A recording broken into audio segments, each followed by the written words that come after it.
ಒಂದು ವೇಳೆ ಪಕ್ಷೇತರರಾಗಿ ನೀವು ಸ್ಪರ್ಧೆ ಮಾಡ್ತಾ ಇದ್ದೀರಿ, ಯಾರಾದರೂ ಒತ್ತಡ ಏರಿದರೆ ಮತ್ತೆ ನಾಮಪತ್ರನ ಹಿಂದಕ್ಕೆ ತೆಗೆದುಕೊಳ್ಳುವಂಥ ಸಾಧ್ಯತೆಗಳು ಉಂಟಾ? ನಾವು ಯಾವುದೂ ಇದ್ದರೂ ಅವರ ಯೋಜನೆಗಳು ಏನಿದೆ ಅಂತೇಳಿ ನಮ್ಗೆ ಗೊತ್ತಿಲ್ಲ. ನಾವು ಯಾವುದೂ ಇದ್ದರೂ ಕೂಡ ಕಾರ್ಯಕರ್ತರನ್ನು ಎಲ್ಲರನ್ನ ಸೇರಿಸಿ ನಮಗೆ ಚುನಾವಣೆಗೆ ಸ್ಪರ್ಧಿಸಬೇಕು ಅನ್ನುವಂಥದ್ದನ್ನು ಯಾರೆಲ್ಲ ಈ ಕ್ಷೇತ್ರದ ಮಹಾಜನತೆ ಕೊಟ್ಟಿದ್ದಾರೆ ಅವರೆಲ್ಲರನ್ನ ವಿಶ್ವಾಸಕ್ಕೆ ತಗೊಂಡು ನಾನು ಮುಂದಿನ ಹೆಜ್ಜೆಯನ್ನು ಇಡಲಿಕ್ಕಿದೆ. ನಿಮ್ಮ ನಿರ್ಧಾರದಲ್ಲಿ ಒಂದಷ್ಟು ಗೊಂದಲ ಇದೆಯಾ? ಯಾವುದಿಲ್ಲ ಗೊಂದಲ.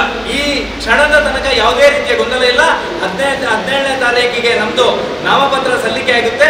ಚುನಾವಣೆಗೆ ಪೂರ್ವಭಾವಿಯಾಗಿ ನಾವು ಪ್ರಣಾಳಿಕೆಯನ್ನು ಈಗಾಗಲೇ ಸಿದ್ಧಪಡಿಸಿದ್ದೇವೆ.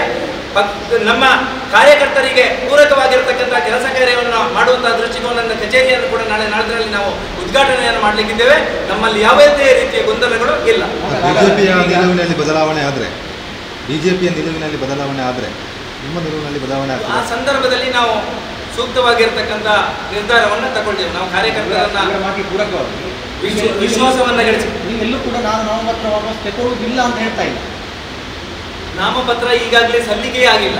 ನಾವು 17ನೇ ತಾರೀಕಿಗೆ ಸಲ್ಲಿಕೆ ಆಗ್ತದೆ ಹೇಳುವುದನ್ನು ನಾವು ಹೇಳಿದ್ದೇವೆ ಸುಧಾಕರಣ. ನಮ್ಮಲ್ಲಿ ಯಾವುದೇ ರೀತಿಯ ಗೊಂದಲಗಳು ಇಲ್ಲ.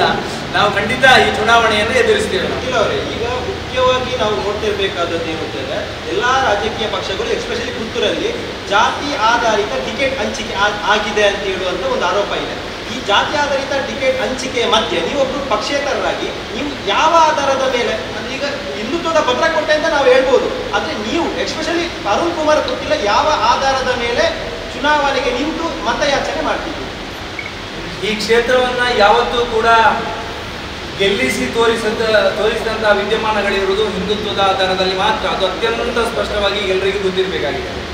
ಹಿಂದುತ್ವವನ್ನ ಬಿಟ್ಟು ಚುನಾವಣೆಯಲ್ಲಿ ಯಾವುದೇ ಸಂದರ್ಭದಲ್ಲಿ ಕೂಡ ಗ್ರಾಮ ಪಂಚಾಯತ್ ಚುನಾವಣೆಯಲ್ಲಿ ಕೂಡ ಗೆದ್ದಂತಹ ನಿದರ್ಶನಗಳು ಅತ್ಯಂತ ಕಡಿಮೆ ಆಗಿದೆ. ಆ ಒಂದು ಹಿನ್ನೆಲೆಯಲ್ಲಿ ಇವತ್ತು ಇಡೀ ಹಿಂದೂ ಸಮಾಜದ ಕಾರ್ಯಕರ್ತರಲ್ಲಿ ಒಂದಷ್ಟು ನೋವಿದೆ. ಅದಕ್ಕೋಸ್ಕರ ನಾವು ಈ ಬಾರಿಯ ಚುನಾವಣೆಯನ್ನ ಹಿಂದುತ್ವದ ಆಧಾರದಲ್ಲಿ ಗೆಲ್ಲಬೇಕು ಅನ್ನತಕ್ಕಂಥ ಯೋಚನೆ ಅಡಿಯಲ್ಲಿ ನಾವು ಸವಾಲಾಗಿ ಸ್ವೀಕಾರ ಮಾಡಿದೆ ಅನ್ನೋದನ್ನ ಅತ್ಯಂತ ಸ್ಪಷ್ಟವಾಗಿ ನಾನು ಹೇಳೋದಕ್ಕೆ ಇಚ್ಛೆ ಪಡ್ತಾ ಇದ್ದೀನಿ. ಸುದ್ದಿ ಚಾನಲ್, ಕ್ಷಣ ಕ್ಷಣದ ಸುದ್ದಿಗಾಗಿ.